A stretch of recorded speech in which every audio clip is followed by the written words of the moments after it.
Olá pessoal, tudo bem? Estamos aí novamente, aqui é o professor Luiz Girardon, mestre em energias renováveis, e hoje nós vamos falar de um assunto interessante: legislação ambiental brasileira e órgãos de fiscalização.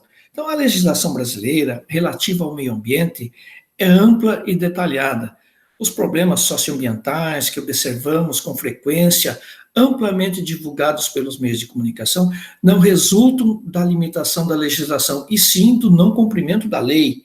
Então, durante o período do regime militar, entre 1964 e 1985, foram criados projetos de ocupação humana e econômica das regiões norte e centro-oeste, que provocaram grandes impactos socioambientais.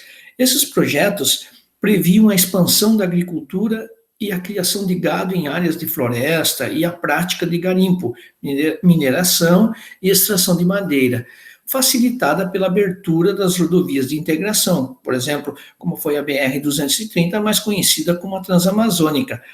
A instalação de usinas hidrelétricas e seus imensos reservatórios de água formados pelo represamento de rios em áreas planas, causando a inundação de vastas áreas de florestas, como se deu com a usina de Balbina, Tucuruí, a Belo Monte, até pouco tempo, também provocou até a questão das terras indígenas, forçando o deslocamento de populações.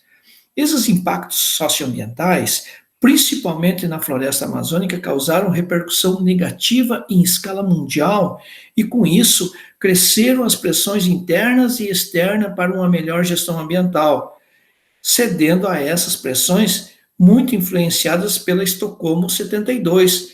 Isso em 1973, daí o governo brasileiro promoveu mudanças de estratégia, implantando ações de proteções ambientais, combate à erosão, enfim, várias ações foram tomadas. A estação ecológica e área de proteção ambiental, meta para o zoneamento industrial, criação da Secretaria Especial do Meio Ambiente, que é a SEMA, né? Em 1979 foi criado o Conselho Nacional de Meio Ambiente, o CONAMA, que instituiu em 1981 a Política Nacional do Meio Ambiente, PNMA, pela Lei 6.938. Como para vocês terem uma ideia, é muita lei, é muita sigla, né? Então, essa lei promoveu um grande avanço ao apresentar as bases para a proteção ambiental e conceituar expressões como meio ambiente, poluidor, poluição e recursos naturais. Então, a PNMA busca a conservação e a recuperação das áreas ambientalmente degradadas, visando garantir condições de desenvolvimento social e econômico, a segurança nacional e a proteção da dignidade da vida humana.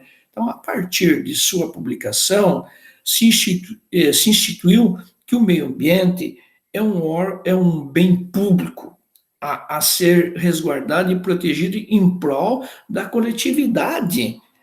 E em 1986, o CONAMA publicou uma resolução sobre o tema, em que destaca a exigência de elaboração do estudo de impacto ambiental, que é o EIA, então, de caráter técnico e detalhista, e do seu respectivo relatório de impacto ambiental, que é o RIMA.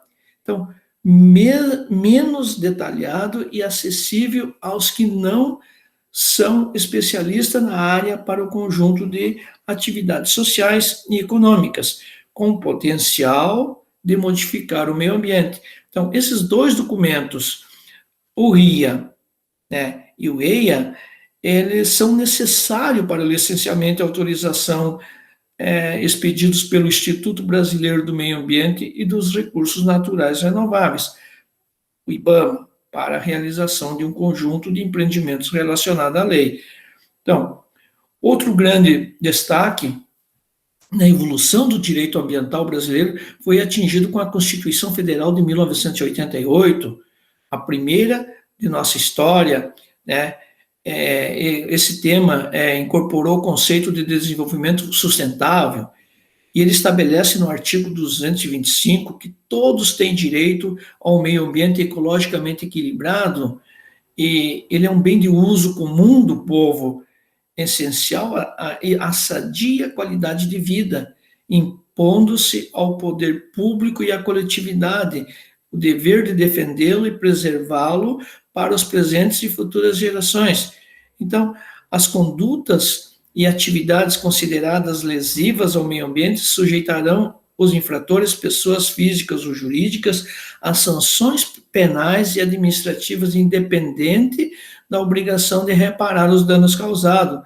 Então, isso tudo foi regulamentado somente 10 anos depois da promulgação da Constituição, com a Lei 9.605/1998, conhecida como Lei dos Crimes Ambientais. Então, ela define os crimes contra a fauna e a flora, né, além dos relacionados à poluição, ao ordenamento urbano, ao patrimônio cultural e tantos outros.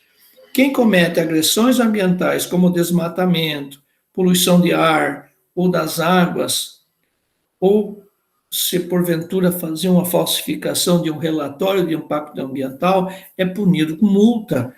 Então, a proibição do exercício de certas atividades e até prisão. Alguns crimes ambientais são inafiançáveis.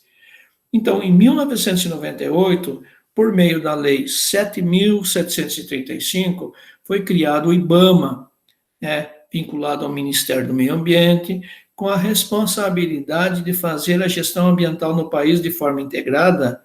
Então, a fusão de diversos órgãos federais deu origem ao IBAMA, que ficou responsável por executar a Política Nacional de Meio Ambiente, licenciamento ambiental, autorização de uso dos recursos naturais, fiscalização e monitoramento e controle ambiental. Então, para vocês terem uma ideia, nós temos, a nossa legislação é muito ampla, mas, como foi falado no início, precisamos fazer cumpri-la. Então, nós temos lei, mas essa lei ela é passada por cima, então, às vezes a gente se pergunta até que ponto a lei escrita está sendo exercida e se ela está sendo benéfica para nós. Espero ter contribuído na vida de cada um de vocês com essas informações sobre a legislação e até o próximo vídeo.